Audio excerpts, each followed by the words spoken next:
Perspectiva do Weber, nas circunstâncias... A filosofia do Hegel tem sido considerada... O conhecimento da língua autoriza. Como Le Breton era o grande...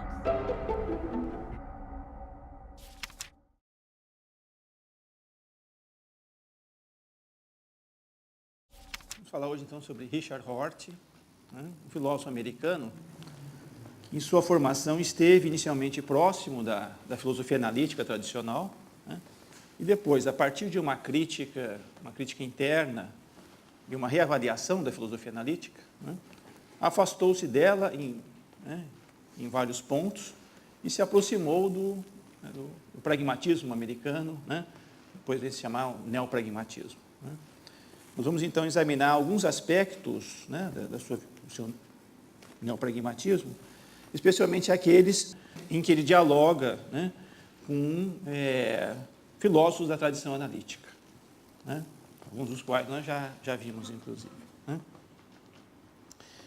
Os seus primeiros trabalhos, cabe mencionar, dentre eles, a coletânea de artigos de Linguistic Turn, a virada linguística, de 1967, que ele organizou, é uma coletânea de artigos, e para a qual escreveu uma longa e detalhada introdução. Nessa obra estão reunidos textos de vários filósofos a respeito de temas centrais da tradição analítica, as questões da linguagem, da verdade, do significado, da referência. E essa ideia que está presente em muitos desses textos, de transformar problemas filosóficos tradicionais em problemas da linguagem, e tratar esses problemas segundo métodos mais adequados, mais científicos, pelo menos em alguns casos, do que os usuais. E uma análise que, muito tempo depois, Habermas fez desse texto, ele diz que já é possível notar, logo nesse texto, nos primeiros textos de Hort, algumas dúvidas de Hort sobre o futuro da filosofia analítica, e também suas simpatias por Heidegger, e pelo Wittgenstein, segundo Wittgenstein. Nesse mesmo período, Hort escreveu um artigo, escreveu vários artigos, na verdade, em defesa do chamado materialismo eliminativo, dentro, tipicamente, da tradição analítica, uma teoria da identidade mente e corpo, uma identificação mente e corpo, que é uma tentativa de se opor ao dualismo cartesiano, que divide o mundo em mente e corpo. E também uma tentativa de questionar a tese da impossibilidade de corrigir as representações mentais. Como se as representações mentais tivéssemos um acesso privilegiado a elas e não fosse possível a sua revisão. Um pouco depois, em 1972, Hort proferiu uma conferência, que depois foi publicada no Journal of Philosophy, intitulada The World Well Lost, o mundo bem perdido. Em que aí ele claramente se opõe a uma série de teses importantes em discussão, e, segundo alguns intérpretes dele, marca aí uma importante evolução no seu pensamento. Uma crítica que ele vem fazer, bastante contundente, às teorias da verdade como coerência e como correspondência. Procurando, então, solapar essa ideia de um mundo independente da mente, que seria típica do realismo, um mundo já pronto, independente da mente. E diz também que é preciso superar o debate realismo-idealismo. Embora faça uma crítica ao realismo, não quer dizer que ele vá se aproximar do idealismo. É preciso superar esse debate. Que, de alguma forma, seriam pressupostos que estariam presentes em várias concepções que se opõem. Começa, então, uma maior aproximação com as concepções de Wittgenstein, né, o último Wittgenstein, Dewey e Heidegger, e o aprofundamento de suas objeções a uma filosofia centrada na epistemologia, né, e que poderia servir de fundamento para todo o conhecimento, não apenas para uma ou outra forma de conhecimento, mas para todo o conhecimento, ele diz, para toda a cultura. Em 1979, Hort publica um livro que lhe dá uma grande projeção, né, e que também acabou sendo objeto de muitas discussões, A Filosofia e o Espelho da Natureza. Nesse texto ele procura mostrar que há um projeto filosófico moderno, né, especialmente começando no século XVII, século XVIII, né, os problemas tradicionais da epistemologia e da metafísica. E esse projeto filosófico moderno tem como raiz, ele diz, uma metáfora visual, né, metáfora do olho da mente. Né, um olho da mente, um olho mental, capaz de representar o mundo exterior. Teríamos um acesso privilegiado, imediato, ao que é mental, às nossas ideias, e perguntamos, então, né, em que medida, né, elas representam o mundo exterior, né, o mundo para além de nossas representações privadas, se é que esse mundo existe. Né? Essa ideia, então, de que a mente é transparente a si mesma, né, o que nos permitiria ter um conhecimento a priori. No caso de Descartes, por exemplo, poderia ter né, Descartes inclui a metafísica dentro desse conhecimento, poderíamos ter um conhecimento a priori da existência de Deus. Né? Em Kant, não, né? Mas poderíamos ter um conhecimento a priori sobre os pressupostos fundamentais do conhecimento objetivo. Uma passagem na introdução, eu vou citar uma passagem na introdução em que o Hort deixa isso bastante claro. Ele diz o seguinte: a imagem que retém cativa a filosofia tradicional é a da mente como um grande espelho, que contém várias representações, umas precisas, outras não, e que pode ser estudado por meio de métodos puros, não empíricos. Sem a noção de mente como espelho, a noção do conhecimento como exatidão da representação não teria sugerido a si mesma. Sem essa última noção, a estratégia comum a Descartes e Kant, obter representações mais exatas mediante a inspeção, reparação e polimento do espelho, por assim dizer, não faria sentido. Sem essa estratégia em mente, as pretensões recentes de que a filosofia poderia consistir na análise conceitual, ou na análise fenomenológica, ou na explicação dos significados, ou no exame da lógica da nossa linguagem, ou da estrutura da atividade constitutiva da consciência, não teriam sentido. Né? Não teriam feito sentido. Segundo Hort, Frege, né, com essa virada linguística que encontramos em Frege, Bertrand Russell, por exemplo, não rompeu com essa tradição epistemológica, ao transformar os problemas em problemas da linguagem, né, da teoria do significado. O que houve foi uma mudança de vocabulário. O idioma da linguagem, em vez do idioma das ideias. Né? O idioma mais psicologista das ideias. Né? Mas acabou mantendo distinções clássicas, né, diz Hort, entre o a priori e o empírico, entre o esquema e o conteúdo. A esse propósito, vou fazer uma outra citação, que eu acho que é bem esclarecedora.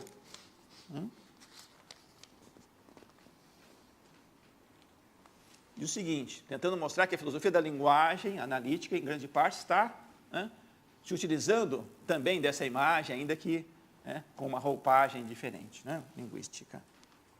E diz: o esforço, dentro da recente filosofia da linguagem, para especificar como é que a linguagem se apega ao mundo, criando, em consequência, um análogo ao problema cartesiano de saber como é que o conhecimento se apega ao mundo. Né? Há um esforço nesse sentido. Uma tentativa de utilizar as noções da referência, de termos e da verdade de frases, né, como auxílio na compreensão das questões, né, que perturbaram Descartes, né? Isso parece-me condenado ao fracasso. Mas tal programa é assaz tentador, ele diz. Uma vez que a linguagem é um espelho público da natureza, tal como o pensamento é um espelho privado, parece que seríamos capazes de reformular uma grande parte das perguntas e respostas cartesianas e kantianas em termos linguísticos, reabilitando, desse modo, um grande número de questões típicas da filosofia, né? Questões tipicamente filosóficas, né? Por exemplo, a opção entre o idealismo e o realismo. Desde que tantas representações internas necessárias, diz Hort, para a explicação psicológica, né, como as relações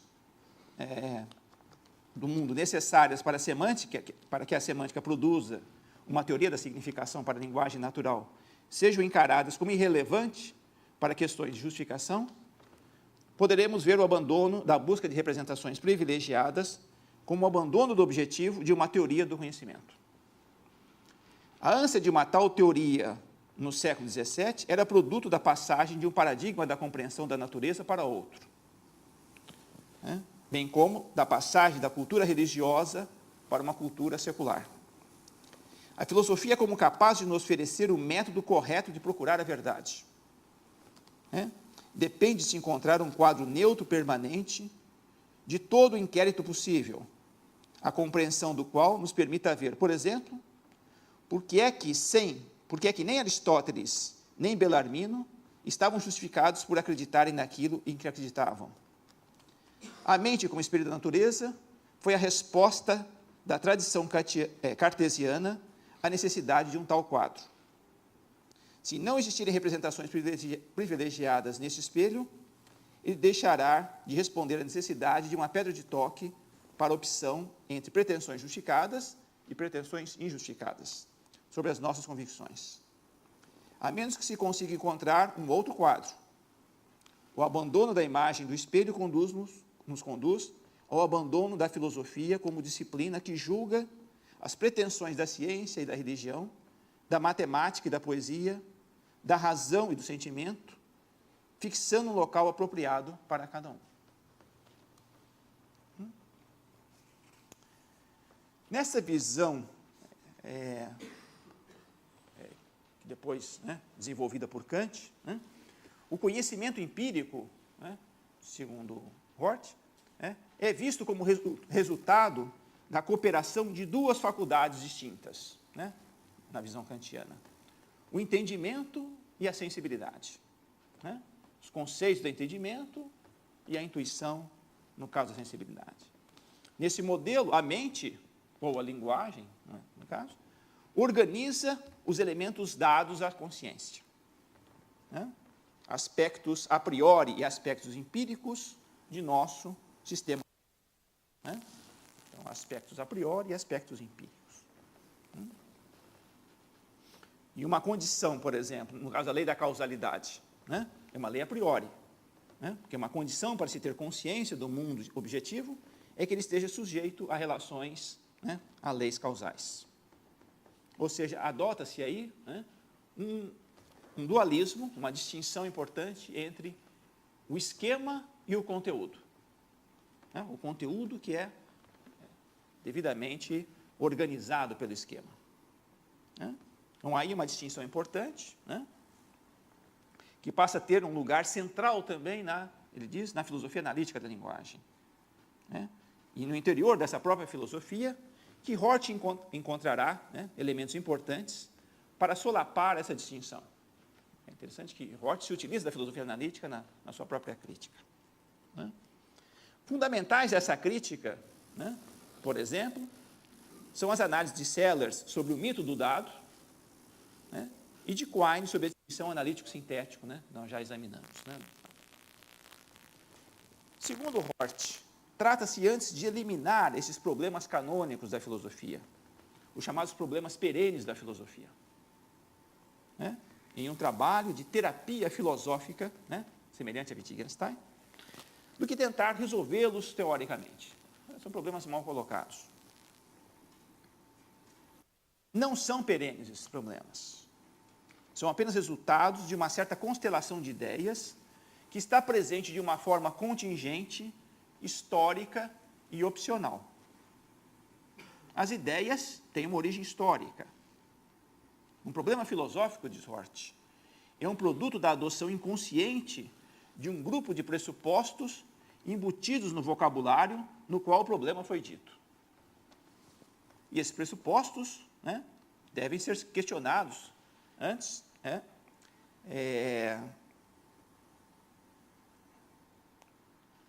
antes que possa ser levado a sério, né? Antes que essa discussão possa vir a ser levada a sério. Mas não basta inspecionar criticamente esses pressupostos. É preciso reconhecer, né, que eles não são obrigatórios. Né? Que nenhum vocabulário, uma expressão que ele usa muito, vocabulário, né? Que nenhum vocabulário é inescapável em princípio, nenhum vocabulário é definitivo. Né? Que podem surgir novas alternativas, né, mais frutíferas.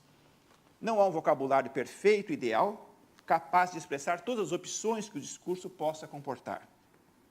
Esses vocabulários refletem nossas necessidades, nossos interesses, e podem se transformar, né, podem entrar em tensão entre si. Né? Como diz um comentador de Hort, né, ele está a criticar na filosofia analítica, né, um resquício, né, duradouro, né, da fé em problemas filosóficos como desafios intelectuais perenes, de que todo pensador honesto deve dar conta e que podem ser enfrentados, né, pelos progressos na metodologia. O que acontece na filosofia analítica é semelhante ao que acontece em outros departamentos de humanidades. Um gênio faz algo novo, interessante, persuasivo, e seus admiradores começam a formar uma escola ou um movimento.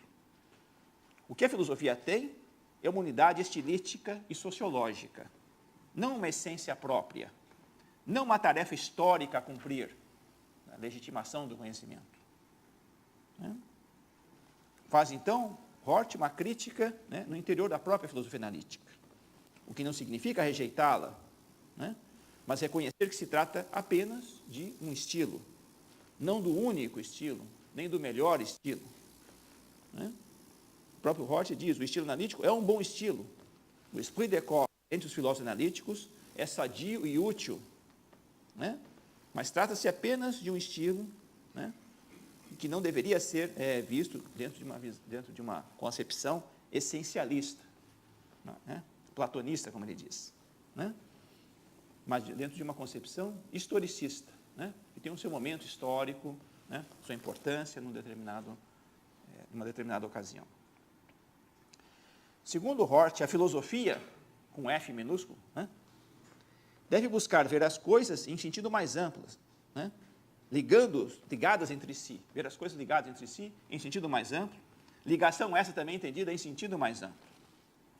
Né, em vez de engajar-se no grande projeto de descobrir a verdade, né, B maiúsculo, agir segundo a razão para alcançar o bem, né, esses grandes valores, né, verdade, o bem, a razão. Ela deve, a partir, né, de um certo ponto particular em que se encontra, buscar uma autocompreensão e talvez uma autotransformação, por meio de redescrições, mais por meio de redescrições, né, uma nova descrição de como as coisas estão de si mesma, do que de argumentos, né, por meio da aquisição de novos vocabulários. Isso envolve, né, isso leva não ao fim da filosofia, né, mas do grande projeto epistemológico, diz Hort, de legitimação do conhecimento, que se mostrou central na filosofia desde Descartes. Né? Vou citar ainda dentro do mesmo livro, o último parágrafo do livro, né, em que ele, nesse mesmo espírito, né, diz o seguinte: no entanto, aconteça o que acontecer, não há o perigo de a filosofia chegar a um fim. A religião não chegou ao fim com o iluminismo, nem a pintura com o impressionismo. Mesmo que o período de Platão a Nietzsche seja encapsulado e distanciado ao modo sugerido por Heidegger, e mesmo que a filosofia do século XX venha a aparecer ser um estágio de estranho recuo e preenchimento transitório, como a filosofia do século XVI agora se nos afigura, haverá algo chamado filosofia do outro lado da transição. Porque ainda que os problemas da representação pareçam tão obsoletos, né, aos nossos descendentes, quanto aos problemas do iloformismo nos pareçam, né, a nós, as pessoas continuarão a ler Platão, Aristóteles, Descartes, Kant, Hegel, Wittgenstein e Heidegger. Quais os papéis que estes homens desempenharão na conversação dos nossos descendentes? Ninguém o sabe. Se a distinção entre filosofia sistemática e edificante triunfará, ninguém o sabe também. Talvez a filosofia se torne puramente edificante, de modo que a auto-identificação como filósofo se faça puramente em termos dos livros que se leem e discutem, em vez de ser feita em termos dos problemas que se desejam resolver. Talvez se encontre uma nova forma de filosofia sistemática que nada tem a ver com a epistemologia, mas que, não obstante, torne possível o inquérito filosófico normal. Essas especulações são fúteis e nada do que eu disse faz com que uma seja mais plausível do que outra. E ele termina. O único ponto que gostaria de insistir é que a preocupação moral dos filósofos deveria ser com a continuação da conversação ocidental, em vez da insistência num lugar para os tradicionais problemas da filosofia moderna dentro dessa conversação. Também já essa ideia de questionar, né, o papel central que essas questões, né, da filosofia moderna ainda desempenham, né, na filosofia analítica, apesar de toda a virada linguística.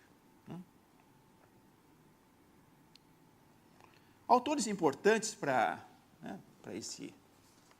essa crítica de Hort, né, para esse rompimento de Hort, né, com a tradição analítica, né, são, entre eles, alguns filósofos analíticos relevantes. Nós já vimos, né, em aula anterior, né, a crítica de Quine, a distinção analítico-sintético, né, e algumas consequências importantes dessa crítica, né, como o holismo, o falibilismo, a crítica ao apriorismo, o pragmatismo, né, em especial o abandono da ideia de significado, né, como algo que determina a referência e que torna algumas proposições verdadeiras, não importa o que aconteça, seriam as proposições analíticas, né, aquelas verdadeiras em virtude apenas do significado dos seus termos, né, não importa o que aconteça. Então, aí, segundo Hort, passos importantes em direção ao abandono dessa imagem, né, da mente como um espelho e das questões epistemológicas do modo como elas são concebidas, né, tradicionalmente. Um outro ensaio importante destacado por Hort é um ensaio chamado Empirismo e a Filosofia da Mente, de 1956, de Wilfred Sellars. Segundo Sellars, né, que teve a oportunidade de estudar com Sellars, né, ter consciência, né, de modo que sirva à busca, né, do conhecimento, envolve não apenas uma relação causal com o mundo, né, quer dizer, os inputs sobre nossos órgãos dos sentidos, não apenas essa relação causal com o mundo, né, mas o reconhecimento de que tipo de coisa, né, se trata, né, um conteúdo proposicional de que tal e tal, né, é o caso. Para se notar que a coisa é de um determinado tipo, diz Sellars, é preciso ter o conceito desse tipo de coisa. Né? Quem tem um conceito de, por exemplo, de cavalo, né, é capaz de usar a palavra, né, em um certo contexto linguístico, né, e que possa, por sua vez, estar ligado a uma prática social. Né? Farei, então, duas pequenas citações do texto de Sellars, que é muito citado, é muito utilizado por Hort.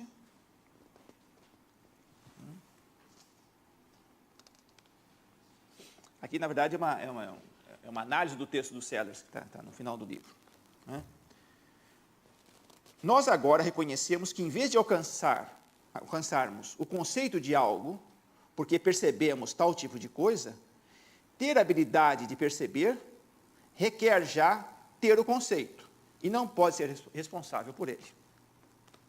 Pois perceber algo é reagir a ele aplicando um conceito, fazendo um juízo não inferencial a seu respeito. Assim, enquanto um indivíduo não tiver o conceito verde, não poderá perceber ou estar consciente de coisas verdes, embora possa reagir a elas, né, obviamente, né, de outras maneiras do que pela aplicação do conceito verde. Uma outra passagem, então, do próprio Sellars, novamente, ele diz o seguinte: o ponto essencial é que, ao caracterizar um episódio ou um estado como aquele de saber, de conhecimento, não estamos dando uma descrição empírica de tal episódio ou estado. Nós estamos situando, né, no espaço lógico das razões, de justificar e de ser capaz de justificar, né, e ser capaz de justificar o que se diz. Né? Ou seja, segundo Hort, aí vai ser um passo importante de Hort, né, a justificação, a noção de justificação, mostra-se assim uma questão de prática social. Né? Então, eu preciso ter o conceito de verde, né, o conceito de cavalo, e saber utilizar esse conceito dentro de uma prática social, segundo Sellars, para que isso possa ser visto como um conhecimento. Né? Diz Hort, a justificação mostra-se assim uma questão de prática social, e não de uma relação especial entre as ideias e os objetos, ou as palavras e os objetos. Como membros de uma comunidade linguística, interagimos em uma conversação, procuramos justificar certas proposições, dando razões, por exemplo, criticar outras, apresentando objeções, né? E não há nada mais básico em uma justificação do que a prática que se dá em um espaço lógico, né?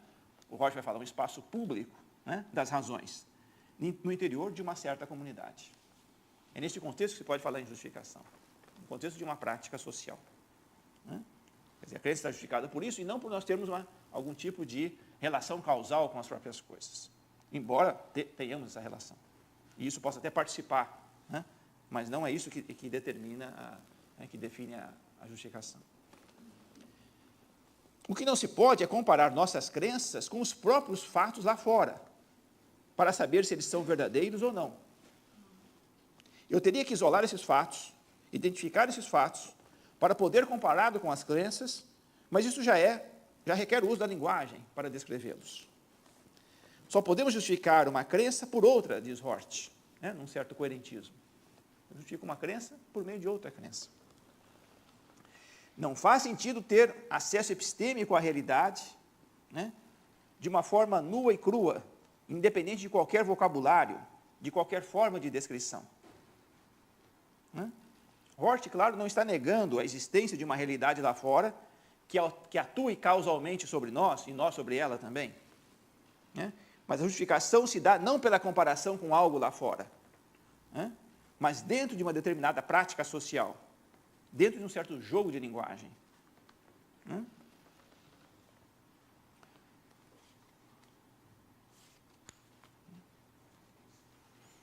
Diz Hort, as circunstâncias exteriores, podem ter um papel causal sobre nossas crenças, mas não jogam um papel epistêmico da justificação.